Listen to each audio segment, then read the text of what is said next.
അസ്സലാമു അലൈക്കും വറഹ്മത്തുള്ളാഹി വബറകാതുഹു.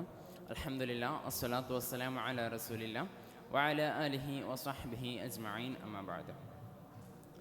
ആ കറൻസി അവിടുന്നും വഴുതി മുന്നോട്ട് കുതിച്ചു. പൊട്ടിപ്പൊളിഞ്ഞ പടവുകളിലൂടെ കാറ്റിൽ പറന്നു വീണ കരിഞ്ഞ പുൽക്കൊടികൾ പിന്നിട്ട്, പൊട്ടിയ കുപ്പികളും പാഴ്ക്കടലാസുകളും പിന്നിട്ട് ഉത്തരത്തിലെത്തി.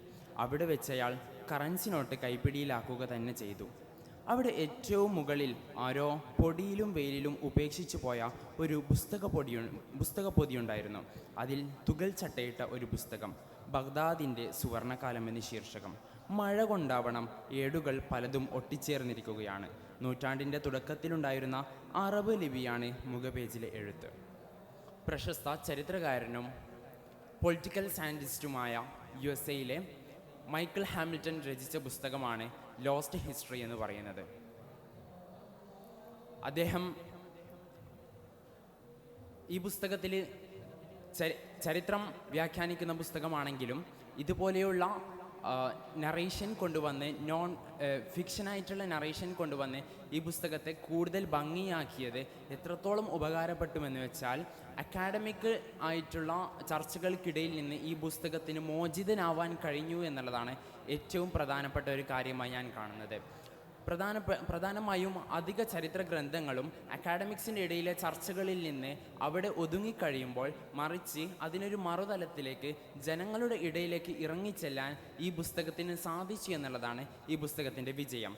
ലോസ്റ്റ് ഹിസ്റ്ററി എന്ന് പറയുന്ന പുസ്തകത്തിൽ അദ്ദേഹം ചരിത്രത്തെ ആഖ്യാനിക്കുമ്പോഴും അതിനോടൊപ്പം ഇന്നത്തെ ആ നാടിൻ്റെ അവസ്ഥ എന്താണ് എന്നുകൂടെ പറഞ്ഞ് രണ്ടും കമ്പയർ ചെയ്താണ് ഈ പുസ്തകം രചിച്ചിട്ടുള്ളത്. കാരണത്താൽ പുസ്തകം കൂടുതൽ മനോഹരമാകുന്നു എന്നുള്ളതാണ്.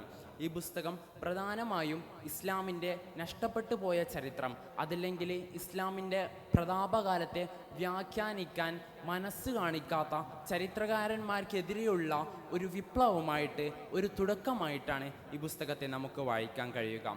സുവർണകാലം എന്ന് പറയുമ്പോൾ കേവലം 650കളിൽ മുതൽ 1300കൾ വരെ മാത്രമുണ്ടായിരുന്ന ഒരു കാലമായി അതിനെ ചുരുക്കുകയും ചില ചരിത്രകാരന്മാർ ആ ഒരു രീതിയിലേക്ക് മാത്രം അതിനെ ഫോക്കസ് ചെയ്യുമ്പോഴും ഇദ്ദേഹം അതിന് പുറത്തുള്ള മറ്റു മുഗൾ കാലഘട്ടത്തെയും അതേപോലെ തന്നെ ഉസ്മാനിയ ഖിലാഫത്ത് അഥവാ ഓട്ടോമൻ എംപയറിനെയും എല്ലാത്തിനെയും ഉൾക്കൊള്ളിച്ചിട്ടാണ് ഇദ്ദേഹം ലോസ്റ്റ് ഹിസ്റ്ററി എന്ന് പറയുന്ന ഈ പുസ്തകം രചിച്ചിട്ടുള്ളത്. മാത്രവുമല്ല, അന്നത്തെ കാലത്ത് നമ്മൾ സുവർണ കാലഘട്ടം എന്നൊക്കെ പറയുമ്പോഴും എന്തായിരുന്നു അത് എന്നുള്ളതിൽ കൂടുതൽ ജനങ്ങൾക്കും വ്യക്തതയില്ല എന്നുള്ളതാണ് സത്യം. പ്രത്യേകിച്ചും ബൈത്തുൽ ഹിക്മ എന്ന് പറയുന്ന ബഗ്ദാദിലുണ്ടായിരുന്ന ആ ഹൗസ് ഓഫ് വിസ്ഡം എന്ന് പറയുന്ന സ്ഥാപനം ലോകത്തെ എത്രത്തോളം സ്വാധീനം ചെലുത്തിയിട്ടുണ്ടെന്ന് കേവലം കഥകൾ കേട്ടു പോകലല്ലാതെ യാഥാർത്ഥ്യമൊന്നും നമുക്കറിയില്ല. എന്നാൽ അത് ചെലുത്തിയ സ്വാധീനം എന്ന് പറയുന്നത് വളരെ വിശാലമാണ്.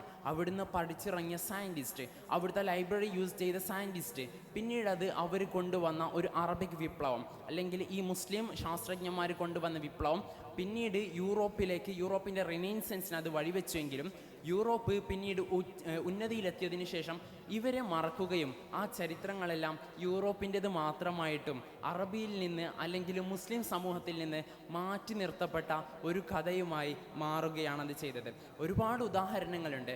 അൽ ഖവാരിസ്മി പോലെയുള്ള വ്യക്തികളെ അദ്ദേഹത്തിൻ്റെ അൽ ജബ്ര വൽ മുഖാബല എന്ന് പറയുന്ന ഗ്രന്ഥത്തിൽ നിന്നാണ് അൽജിബ്ര എന്നുള്ള വേർഡ് പോലും എടുത്തിട്ടുള്ളത്. അതേപോലെ തന്നെ അൽഗോരിതം എന്ന ആർട്ടിഫിഷ്യൽ ഇൻ്റലിജൻസിൻ്റെ കാലത്ത് നമ്മൾ ഒരുപാട് കേൾക്കുന്ന ഒരു പദമാണ് അൽഗോരിതം എന്നുള്ളത്. അത് ഇദ്ദേഹത്തിൻ്റെ പേരിൽ നിന്നാണ് വന്നത്. യൂറോപ്പിൻ്റെ ആദ്യ കാലഘട്ടത്തിൽ, അവരുടെ റിനൈസൻസിൻ്റെ ആദ്യ കാലഘട്ടത്തിൽ യൂറോപ്പിലെ ശാസ്ത്രജ്ഞന്മാർ അവരുടെ ശാസ്ത്ര ഗ്രന്ഥങ്ങൾ അവസാനിപ്പിച്ചു കൊണ്ടിരുന്നത് ഡിക്സിറ്റ് അൽഗോരിതം അഥവാ അൽ ഖവാരിസ്മി പറഞ്ഞു വെച്ചത് ഇങ്ങനെയാണ് എന്ന് പറഞ്ഞുകൊണ്ടാണ്. അതുപോലെ ഒരുപാട് വ്യക്തികൾ 8ാം നൂറ്റാണ്ടിൽ 9ാം നൂറ്റാണ്ടിലൊക്കെ ജീവിച്ച അൽകിന്ദി പോലെയുള്ള വ്യക്തികൾ, അതേപോലെ തന്നെ ജോഹനിബാസ് എന്ന് പറയുന്നത് നമ്മൾ കേട്ടിട്ടുണ്ടാവും. പക്ഷേ അത് ഇബ്ൻ ഇസ്ഹാഖ് ആയിരുന്നു എന്ന് നമുക്കാർക്കും പിടിയില്ല എന്നുള്ളതാണ് സത്യം. എന്നാൽ ഇതെല്ലാം ഉൾക്കൊള്ളിച്ചുകൊണ്ട് രചിച്ച മനോഹരമായ ഒരു കൃതിയാണ് ലോസ്റ്റ് ഹിസ്റ്ററി എന്ന് പറയുന്നത്. മാപ്പ് പോലും ഇല്ലാതിരുന്ന നാടുകളിലേക്ക് ഇസ്ലാമിക സാമ്രാജ്യങ്ങൾ യാത്ര പോവുകയും അവിടെ വൈജ്ഞാനിക വിപ്ലവങ്ങൾ ഉണ്ടാക്കി തീർക്കുകയും പിന്നീട് അത് ലോകത്തിൻ്റെ ഇന്ന് കാണുന്ന തലത്തിലേക്ക് എത്താൻ ലോകത്തെ എത്രത്തോളം അത് കോൺട്രിബ്യൂട്ട് ചെയ്തുമെന്നുള്ളത് ഈ പുസ്തകം നമുക്ക് വ്യക്തമായി വരച്ച് കാണിക്കുന്നുണ്ട്. ആയതിനാൽ ഈ പുസ്തകത്തിൻ്റെ പ്രാധാന്യം ഒരുപാട് ഏറെയാണ്. മാത്രവുമല്ല, ഈ പുസ്തകം പല കാര്യങ്ങളിലും ഇതെല്ലാം നഷ്ടചരിത്രത്തിൻ്റെ പെട്ടിയിലാണ്, നിങ്ങളിത് ഗവേഷണം ചെയ്തോളൂ എന്ന് പറഞ്ഞിട്ട് ഒരുപാട് ഗവേഷണ സാധ്യതകളെയും കൂടി നമുക്ക് മുന്നിൽ വെച്ചാണ് ഈ പുസ്തകം അവസാനിപ്പിക്കുന്നത്. അസ്സലാമു അലൈക്കും വറഹ്മത്തുള്ളാഹി.